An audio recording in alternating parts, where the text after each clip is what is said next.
Mr. Chair, malaman po ba natin sa OWA paano mas madali, pinakasimple na mag-complain or dudulog sa kanila? Kasi most of the time po, yung mga OFWs, mas madali sa kanila iparating do sa family nila dito sa Pilipinas yung problema.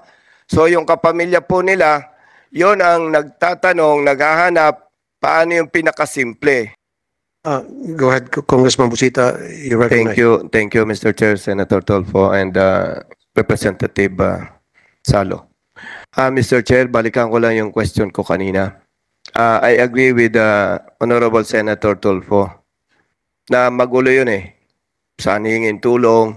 Parang dito din sa local, sir, pagka marami yung tatakbuhan, dudulugan, mas mahirap. And at the same time, kung magkaroon ng problema, nagkakaroon ng turuan.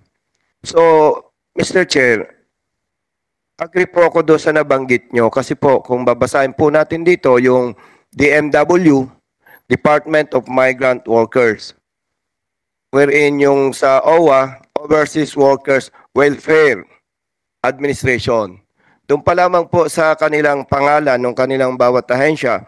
For me, kaya ako'y nag-agree kay Senator Tolfo, talagang napakatama po at akmang-akma sa OWA para sa mga sumbong. Sila po ang magbigay ng atensyon dito at kung kailangan po ang support ng DMW, doon na lamang po siguro dudulog yung OWA. Kasi po may kalituhan eh. And tinitingnan ko po yung mga previous accomplishments. I am not saying na mahina po yung DMW. Pero kung titingnan po natin na dapat natin itong seryosohin kasi ang nakataya po dito yung welfare ng OFWs and their dependents. So, Mr. Chair, tama-tama po na OWA ang kumilos dito with respect to DMW.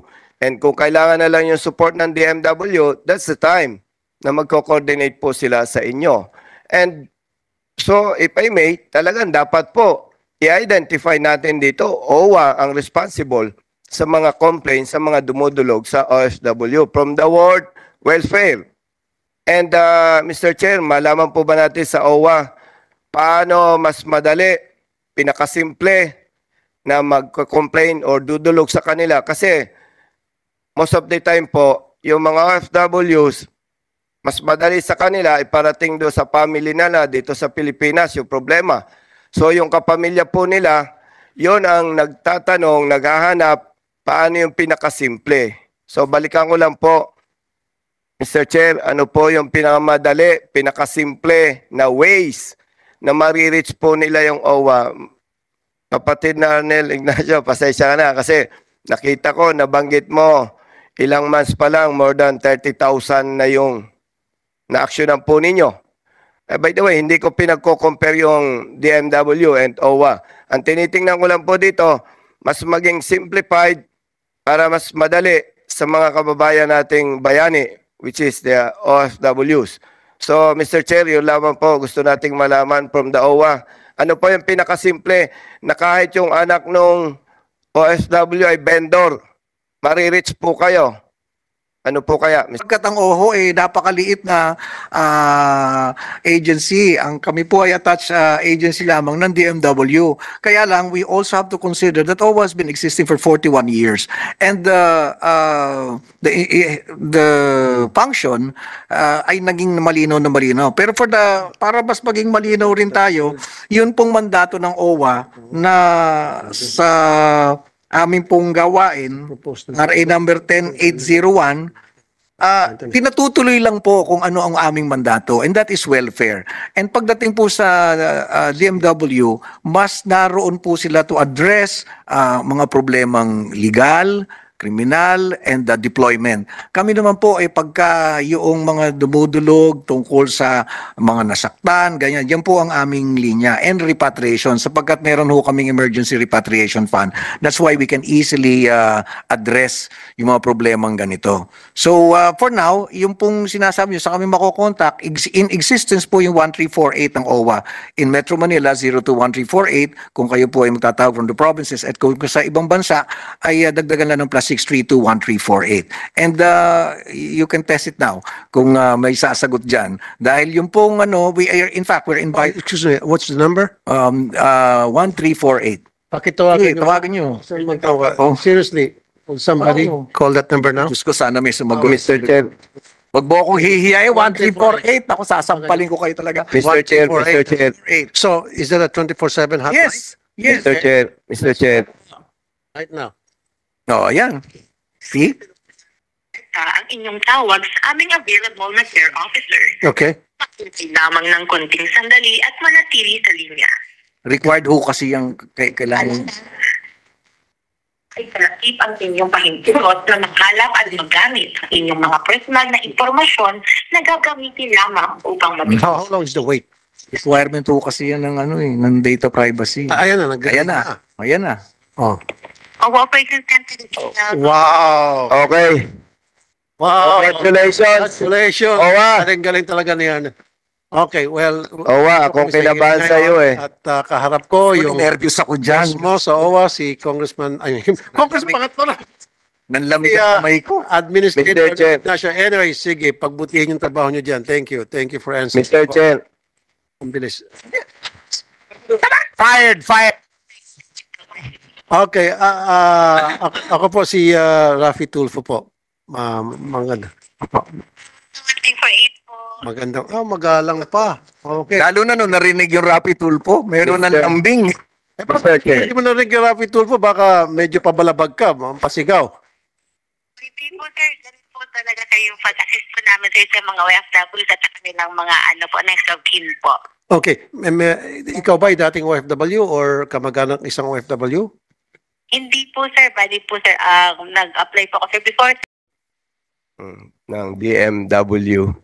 Mr. Chair, by the way, Mr. Chair, binati ko siya kasi yung staff ko nagtatanong saan daw kami kakain. Thank you, Mr.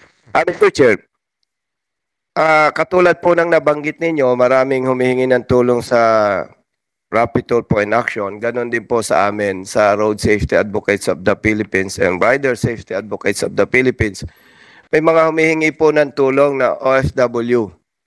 Hindi lamang po namin to ini-expose dahil baka sa halip na tumutulong kami, mapapahamak pa yung OFW. No? So, gusto lamang po nating itanong, saan po ba dapat humingi ng tulong yung OFW? I am not saying na dapat wag sa amin. Gusto lang po natin na sino talaga dapat ang lapitan o hinga ng tulong. Yung po ba, Mr. Chair, DMW, OWA, or DFA? Ang binabanggit ko pong tulong o problema, halimbawa po, minamaltrato or hindi pinapasweldo, hindi pinapakain. Yung pong mga problema ng OFWs na dito sa local, yung problema sa pamilya nila, wala pong problema doon. Tinutulungan namin. So yung pong problema na hindi namin kaya, saan po dapat hihingi ng tulong and papaano po makakahingi ng tulong? Okay. Thank you. I can answer that partially based on my experience, Congressman Busita. Ang patakaran talaga, protocol is they should be calling their FRA. Am I right? The Foreign Recruitment Agency. And then the FRA then gagawa ng hakbang depende kung anong klaseng problema meron siya, be it maaring sa DMW, maaring sa OWA, maaring sa DFA. But anyway, go ahead. Who wants to answer that? Yusek Agda. Po, meron na po kaming pinagbuklod na serbisyo ang OWA at ang DMW para isa lang po ang lalapitan, or kung meron mang lalapit sa OWA o meron mang lalapit sa DMW, madali lang po ang referral system. Pero ang punot dulo po nun, sa ganang amin sa DMW, pwede po kami na po ang lalapitan. Sa ngayon, meron kaming service na nakabuklod, yung aming repatriation service. So kung yun po ang kailangan na tulong, welfare or repatriation service, nakabuklod naman po kami. But the short answer, sir, is DMW po. At kung, kasi ang DMW po nasa Ortigas, at kung sila naman ay napunta rin sa OWA, sa Pasay City, ay maaari din naman po lumapit doon na hindi naman po sila ituturo sa kung ano-anong tanggapan. Okay. Both offices Yusek po ay Agda, nakahandang sorry to tumulong. interrupt. That's when I see it as a problem. Magulo eh. dapat isa lang ang hawak ng repatriation, one repat. Nakita ko yung problema na pumunta ako dun sa POA, meron kayong one repat center na napakaliit at isa lang o dalawa lang ata yung nag-entertain at sablay pa. Pag doon sa OWA, kompleto, maayos, organized sila, systematic. So, ba't hindi nila natin pagkatiwala sa OWA at kung kailangan ng tao nyo dyan sa POA, maglagay tayo ng mga OWA na expert pagdating sa ganong klaseng problema and they've been doing that for so many years. So, maglagay tayo ng maliit na opisina ng OWA and then yung mga tao nila ang magmamando doon. Yun pa, Kaysa naman tatawag sa DMW, tatawag sa OWA. And in my experience, ang tinatawag ko palagi is OWA na and talaga naman mabilis umaksyon tong OWA. In 24 hours na natutugunan ng problema. I'm not saying na kayo dyan sa DMW mga inutil. I'm not saying that. Pero kanya-kanya lang siguro yung tinatawag division of labor. So nagkataon pagdating sa mga ripat, bakit din natin iata sa OWA? Because they're experts. Opo, yung pong, Pagdating yun pong tinutukoy ko na pinagbuklod na serbisyo, yung One Repatriation Command Center. Siguro sa inyo policy making na lang. Pagdating sa mga action, siguro OWA. On average po, Mr. Senator, 750 actual repatriations ito over the last 12 months, yung repatriation center. Nandoon din po ang OWA, nandoon din po ang DMW, kasi ang repatriation function naman ng DMW, kami ho yung nagpupwersa sa isang recruitment agency at foreign recruitment agency to take action. At yung migrant workers offices, nasa amin din po on the ground. So pinagbuklod po yun, Mr. Senator, nandun din po ang OWA naka-present po. Ang recommendation ko po sa One Repatriation Center, hindi ko po mapagkakaila ang serbisyo ng OWA. Galing po ako, OWA niyan din po ako, Mr. Senator. Naunawaan ko po lahat yon. Hindi ko tatanggihan ang sinasabi ninyo na magaling ang OWA. Pero ang recommendation ko po ngayon is keep it at the DMW kasi ayon po sa talaan namin, mas marami ang walk-in clients sa Ortigas. Gawa siguro ng ganda ng location. But there's no question, Mr. Chair, na napakalaki ng papel ng OWA dito. Meron din silang satellite. But ang sa amin po, ang overseas, ang One Repatriation Command Center can best be at the DMW kasi ang datos po namin, marami po ang walk-ins at saka emails. Dalawa po ang source kasi ng request for assistance ayon sa talaan namin. Emails saka walk-ins. At lahat po yan, most of the email and walk-in requests are done at the Ortigas Center. So, ang suggestion po namin ay i-maintain po yun, palakasin palalo yung OWA presence. Tama po kayo, hanggat maari ay i-maintain po kasi nandoon naman din po sa tulong ni Administrator Arnel ay nandoon pa naman ho ang presensya ng OWA. In fact, katapat office lang nandoon yung OWA satellite do sa One Repatriation Command Center na napuntahan natin. And you know the reason bakit lumalapit sa programa ko ang ating mga OFWs in distress. And for me, it's an honor for the OFWs in distress na lalapit sa programa ko. Pero nakita ko ang dahilan. Kulang siguro kayo sa linya ng telepono o hotline na pwede matawagan na mabilis tumugon. That's why pag tumawag sila sa DMW o sa OWA, hindi agad silang sasagot, hindi agad silang tutugunan yung kanilang pagtawag doon. They call to their relatives. Tinatawag nila yung kanilang kamag-anak dito. Yung kamag-anak pupunta sa programa ko. Pag pupunta sa programa ko, pag tumawag ako sa OWA, agad-agad uma-action. Siguro dapat merong hotline. Yes. Na hindi na kailangan pang pumila ng kamag-anak ng OFW, kakatok sa POA, kakatok sa OWA para tulungan niyo po yung nanay ko doon, inaabuso na. Dapat we should avoid that. Dapat sa isang tawag lamang sa hotline at meron talaga 24/7 naka-duty na nakikinig doon, counselor, para pakinggan yung problema niya. Sometimes meron yung malungkot lang na gusto lang may makausap because nandun na yung sobrang anxiety na naranasan niya at nalulungkot dahil matagal niya hindi nakita yung pamilya niya. They just need some ears to listen to them.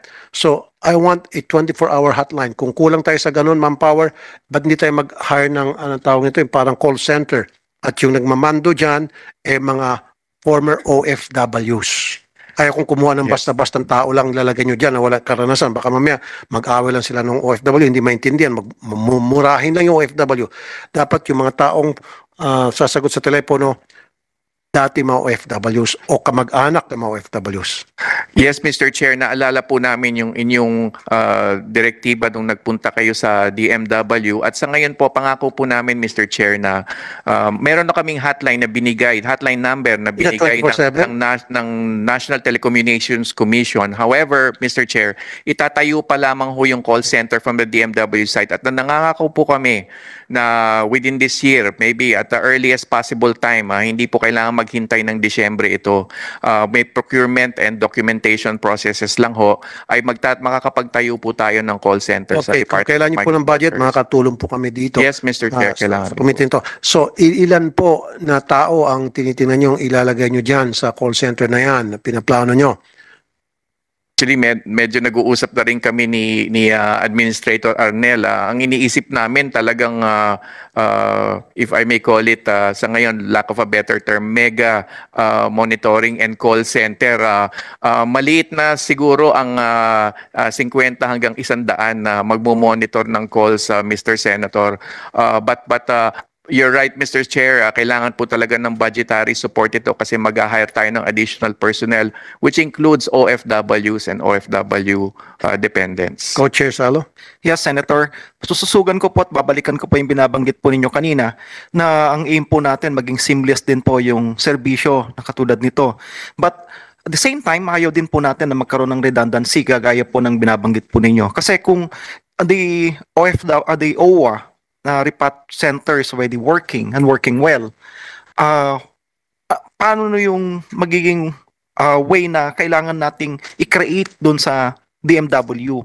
How do we make sure na walang duplication itong gagawin po natin na opisina? Kasi tama po yung binabanggit po ninyo, kung nandun na gumagana na po talaga yon, bakit natin kailangang i-recreate? O hindi ba po pwedeng kung sakali tagatanggap na lang ito, pero ang opisina doon sa OWA na siyang nag-handle, siya po yung gagawa. Or possibly OWA personnel would already be transferred or not transferred, kundi assigned doon sa DMW to handle that. Para less You mean yung hotline? functions. Opo. Okay, kasi ganito yung Kong Salo, yung sa hotline. Tulad sabi ko, meron doon, gusto lang nila may makausap dahil malungkot at meron doon talagang she needs assistance immediately. Yung sa call center na sinasabi ni Yusek, yun yung kung kinakailangan tumawag ng Saudi police kung nasa Saudi siya. Kung kinakailangan tumawag sa OWA para yung OWA umaksyon. So, siya yung mag-evaluate kung anong paano niya aksyonan yung immediate na tulong na hinihingi ng OFW. Opo, Senator. So, paano magiging delineation ng functions ngayon nung repatriation center which is already existing in OWA at dito po sa itatayo to make sure na hindi po siya duplication? Sa ngayon po actually isang number lang 1348. However, that is the OWA hotline. So meron kaming hotline din na binigyan kami ng NTC. But of course, pwede naman hong pag-usapan kung ito ay matter lamang ng kailangan magkaroon ng single number, ay pwede naman po pag-usapan ito with Administrator Arnel. At in terms of the personnel na pagbukloy rin, yun nga ho sana ang purpose ng One Repatriation Command Center. Dahil may OWA, merong MWO post, merong DMW na nagpupersa sa mga agencies na gumalaw. So, napag-isa na po natin, anong objective na lang ngayon ay paigtingin o lalo pa itong palakasin. At yung pagpasok ng hotline, yung call center, magkatambal po kasi yun, ay napakalaking tulong po yun. And yun nga po, with your budgetary support, we can be as many and as strong as the budget we receive. So makaka-hire tayo ng more people kung meron tayong budget to support it. At rest assured, tinatrabaho na po natin yung pagtayo nung itong hotlines at call center na ito. Okay. Yeah, mapunta ko doon kay Yusek De Vega. Yung sa Kuwait, naging concern ito ng marami na sabi ng Kuwaiti government para hindi mapalayas yung ating mga OFWs doon, kailangan buwagin yung mga shelters natin. Huwag ho kayong pumayag.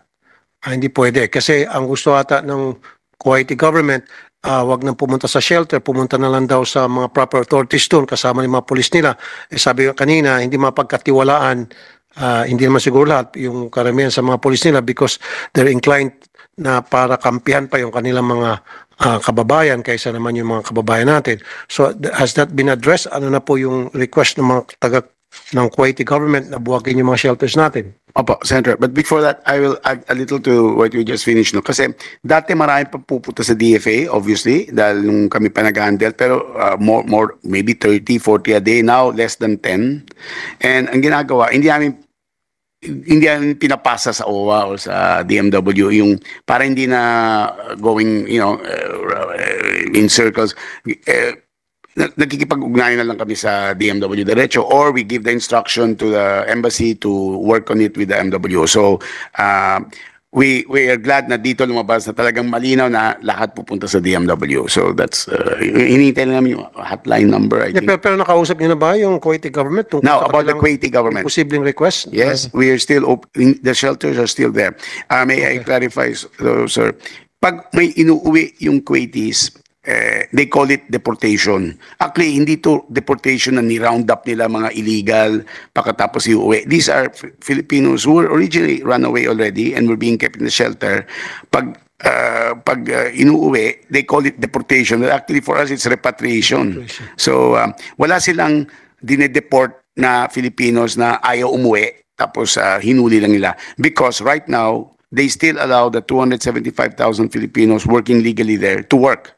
In fact, under the Balik Manggagawa program, nakakabalik pa sila dito, tapos magbabakasyon nila, balik doon. But there are no new hirings up to now in anywhere. Okay, is it possible na makipag-usap kayo, bilateral siguro agreement with, sa Saudi kadalasan yung mga pang-abuso, no? sa napakaraming bansa may mga OFWs, na sa bawat police station, merong naka-assign doon na police na tututok lamang sa sumbong ng mga OFWs na naabuso o ng mga foreign workers na naabuso. Can certainly raise this. We don't know if they will. Kasi sa ngayon, wala eh. Hindi, wala. They just call the police station or they go to the police station. Yun naman talaga gusto nila. Pagdating sa police station, hindi naintindihan ang sitwasyon ng mga OFWs na abuso. So, lalo pang naabuso na dodoble, naabuso ng anong amo, tumakbo dyan, abusuin pa. And I've heard cases na inabuso ng yung OFW sa employer, tumakbo sa police, pagdating doon sa police station, inabuso ulit. Gandang idea pa yan. We'll raise it, sir. Thank you. Mr. Chair, Mr. Chair. Go ahead, Pong. Matanong ko lang no regarding sa ating mga shelters no. Usually gaano po ba katagal nag-stay ang ating mga kababayan before sila ma-repatriate sa atin no. And kasi meron po kasi akong kababayan no na sa Saudi naman to no na ang sumbong niya sa akin before I think I was still a mayor at that time. Yung naipon niya, halos naubos na lang doon sa shelter. Probably, I don't know, siguro yung mga basic needs bago siya na repatriate. No, so nagtagal siya doon sa shelter, no, bago siya na repatriate. I don't know if this is an isolated case, no, pero I hope na hindi. Sana. Sir, I'll give an answer first and then turn kay admin. Go ahead, Yusek Vega. Sir, there are, mahirap sabihin yung in general, pero sa Kuwait tumatagal. Sometime before 3 or 4 months, nandun sila. Kasi ang dami nila eh. Ang dami, hundreds usually. We had a hearing about that. Pero nung nangyari itong difficulty because of the Ranara case, biglang minadali na ngayon yung processing ng Kuwait para yung exit permit para makalis. The reason na tumatagal po sila is not because the Philippine government wants them to stay there. It's because of yung requirement ng local authorities o yung exit permit, at saka minsan may mga kaso pa sila or may mga unsettled obligations. So, yun na nagpapatagal. Pero, we all work, DFA, DMW, OWA together para subukan as fast as possible makauwi. Now, yung case ninyo, I can pass it to admin. But, no, sir, pag nasa shelter yan, kami nagpapakain yan. Yung government nagpapakain. But, admin, Yeah, thank you, Yusek Vega. Maganda nga ni-raise na question ni Kong. Matagal siya doon sa shelter at naubos yung kanyang naipon dahil sa kagastos dun sa mga pangailangan niya, di ba dapat libre yun? O ba't pinagastos yung OFWs natin? Sino sumagot? Sino? Ikaw? Sige. Sige, ikaw. Ako po muna siguro kasi sa amin mo pamamahala ng shelter. Yusek, maganda yung tinanong. Opo, Maganda yung tanong. definitely libre po ang gastusin sa shelter, whether basic, no, whether it's food or hygiene o ano bang pangangailangan dun sa shelter. Ngayon, kamakailan lamang po, well, when I say kamakailan ay months back, ay ginagamit na po natin yung Action Fund. Nagbibigay po tayo ng, sabihin na nating financial assistance. We have started doing this, Mr. Senator. Ginagamit na natin yung Action Fund para bigyan sila ng, kumbaga kahit papano may pocket money sila habang na-shelter nila for whatever purpose they wish. SIM card o anumang purpose o means pa na gusto nilang gastusin, ipadala sa pamilya back home. So, linulutas na po natin yung problema ng nauubos yung kanilang sariling personal na fund. Siguro yung sinasabi ni Congressman Ong Chuan, baka pwedeng i-refund yung mga nagastos ng OFW. Of course, Mr. Chair, kanyang mga pinaghirapan. bigay lang po yung pangalan ng mga meron din ho lumapit sa amin na yun naman ay sa plane ticket. Although hindi ho kami nagre-refund ng plane ticket, but we provided financial assistance to resemble yung halaga ng pera na nawala sa kanya na rene-restore natin. So pwede naman po magbigay pa rin ng financial assistance kahit na nakauwi, Mr. Congressman. Pero on average, usually, ano po ang pinakamatagal na magstay doon sa shelter na yon ang isang OFW bago maipadala dito? Can I respond? Administrator Arnel? Honorable Congressman, I have to be very honest with you. There is no such thing as an average time na ang isang OFW ay masasabi natin ganitong tatagal sa shelter. Una, sa experience ko, palagay ko ho, yung kinikwento sa inyo, wala siya sa shelter. She is talking about the bakala. Yung bakala, tindahan yan. Kaya siya bumibili. So, alam niyo kasi pagka ito matagal araw-araw yung ginagawa, yung language alam mo na kung ano nasan siya. I don't think she's in the shelter. Kasi sa shelter ho talaga lahat halos ho diyan libre. Hindi siya kailangan, tsaka wala ho siya mabibilan doon kung nasa shelter. Ano yan malayo yan sa mga tindahan. So, second, ano ho ba yung mga factors that we have to consider? Bakit siya nagtatagal? Kung yan ay walang kaso, napakadali po. In fact, mula March 2020 hanggang June 2023, January to August 16, we've already repatriated 37,064 from OWA alone sa repatriation namin. Ang ibig sabihin po nun, kung wala siyang kaso, walang hurub, walang theft, kumbaga malinis, nabigyan ho siya ng exit visa ng kanyang employer, lilipad ho kagad yan. Ang critical, kung paano natin makukuha yung exit visa. Kaya yung kinekwento ko po sa inyo kanina, Kong Busita, very sensitive kami pagdating doon sa paano kaming makikipag-usap doon sa employer. Kasi, Mr. Chair, kapag kayan, nagmatigas at hindi nagbigay ng exit visa, now we have a problem. Kahit magtitiwarik ho ako doon, di makakakuha ng exit visa. Well, which sometimes I do, para lang makuha yung exit visa. Now, so wala po tayong masasabi na ganggang gano siyang katagal. But rest assured, we are very skilled as to how we deal with this. Meron ho mga doong araw, meron tumatagal ng taon. Pero ngayon, nakukuha na ho natin yung kung paano kang makipag-usap. Balikan ko lang po ng kapraso. Okay, makasingit lang, Congressman Arnel. Admin Arnel. Okay. Maganda kasi yung pinopoint out ni Congressman Ochuan. Ganito yan. Diba, palagi kami nagpaugnayan sa iyo at saka sa DMW. I'll give you an example. Doon sa sinasabi mo, madali, mabilis. Oh, I agree with you. Mabilis kayo dyan sa OWA. Many instances na yung mga OFW tatawag sa programa ko. Sir, 3 buwan na kami rito. Sir, 1 taon na kami rito. Nung tumawag sa akin, in a couple of days or less than a week, napapauwi. Kung hindi tumawag sa akin, mapapatagal pa sila doon. Alam niyo yan, di ba? Maraming beses na akong ganon. Meron pa nga doon, parang 6 months na. 6 months na kami, sir. Bakit? Hindi po namin alam. Pabalik-balik na lang kami pag kung sino-sino tawagan namin. Kesyo ganito, kesyo ganon. Nang tumawag sa akin, napakinggan ko yung reklamo, tumawag ako sa inyo, napapauwi. So kung hindi pala tumawag sa akin, another 1 month pa, another 2 months, 3 months. So paano yung ganong klaseng, kaya nga doon sa katanungan niya, hanggang ano ba ka talaga dapat? Wala bang time na ibinibigay nyo, time frame na mapauwi yung isang OFW from the moment she steps in? Maliban na lang, of course, kung meron siyang kaso. Pero kadalasan kasi sa mga OFWs natin na may kaso, ayaw na nila magdemanda. Ang gusto nila, makauwi na lang. So kaya nga natatagalan sila doon kasi magdidemanda sila, then they will be called upon by the court to witness doon sa kaso nila. Pero kung ayaw nila magdemanda, di ba, mapapabilis dapat yung proseso pag-uwi. Now, doon sa mga walang kaso, dapat agad-agad napapauwi. So, pasensya na sa inyong dalawa ha. I have to say this. There are times nagdududa na yung iba, kaya siguro pinapatagal doon kasi may budget.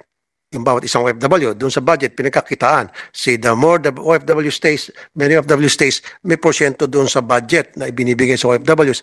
Yun yung naging maring misconception yon. Alam ko, nagtataas kayo ng kilay.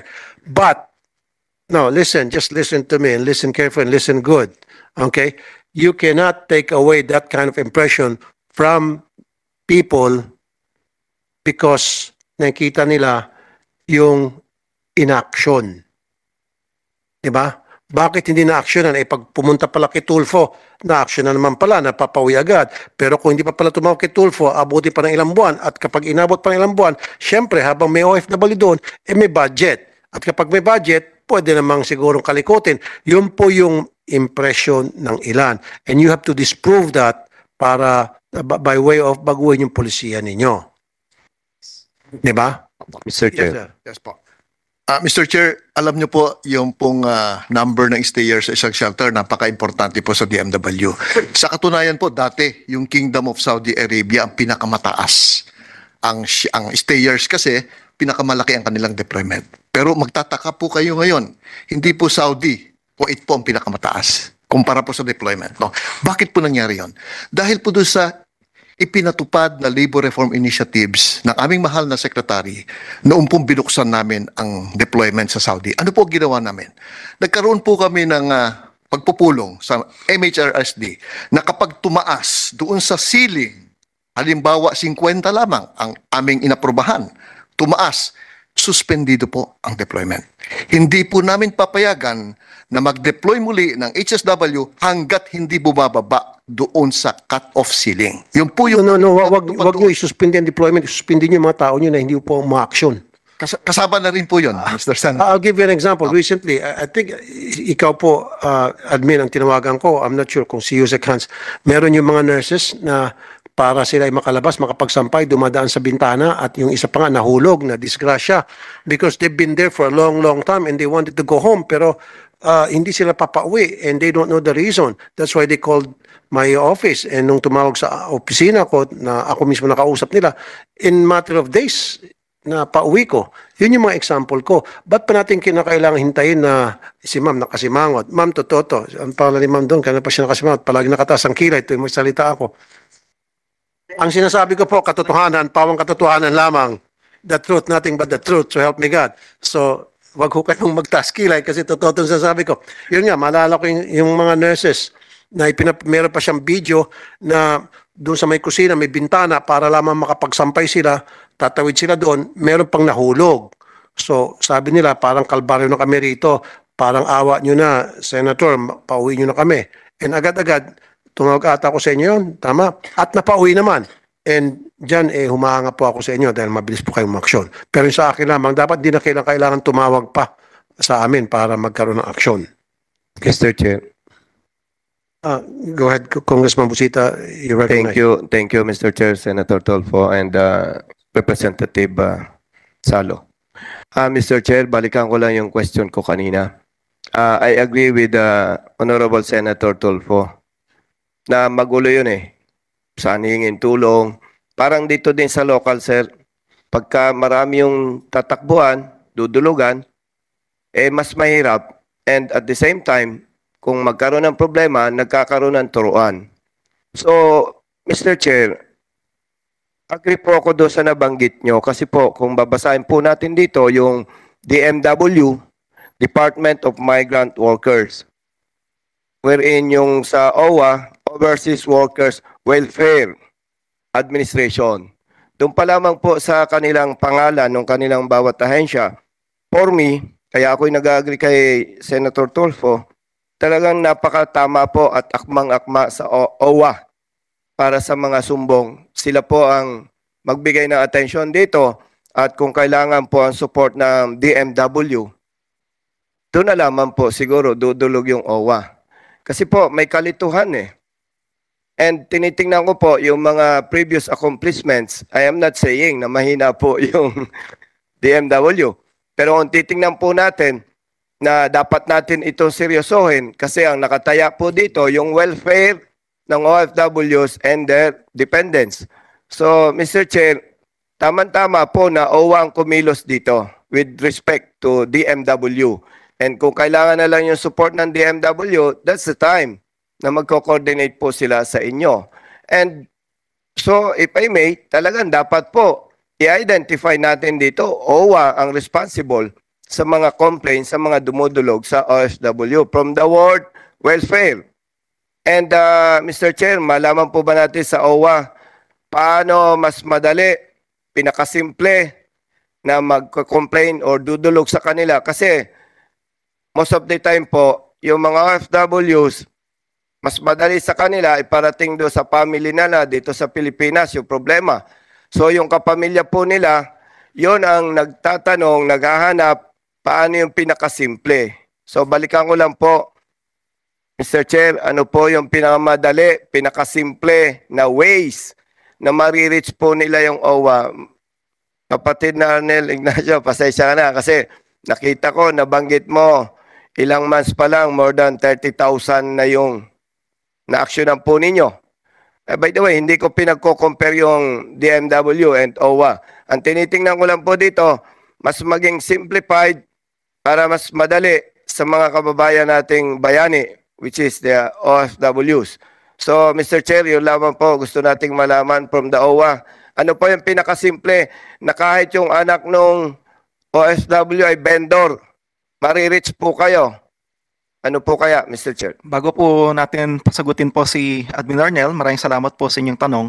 And this is precisely connected doon sa pinag-uusapan po natin na klaro po yung delineation ng functions between the DMW as well as the other agencies. Kasi wala naman pong competition po dito. Kung nakatulong po yung OWA ng 37,000 people, at the end of the day, accomplishment yan ng buong kagawaran.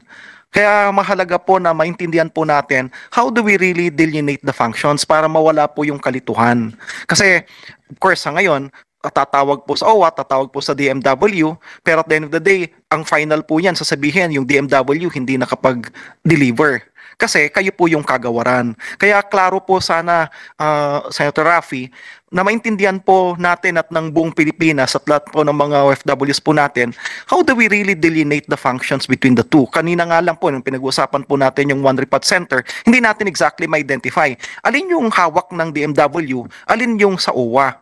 So, siguro kung hindi po nila masasagot po ngayon, Senator, siguro balikan po nila tayo sa susunod, i-identify nila, ito ngayon ang ginagawa ng DMW, ito ngayon yung ginagawa ng OWA, ito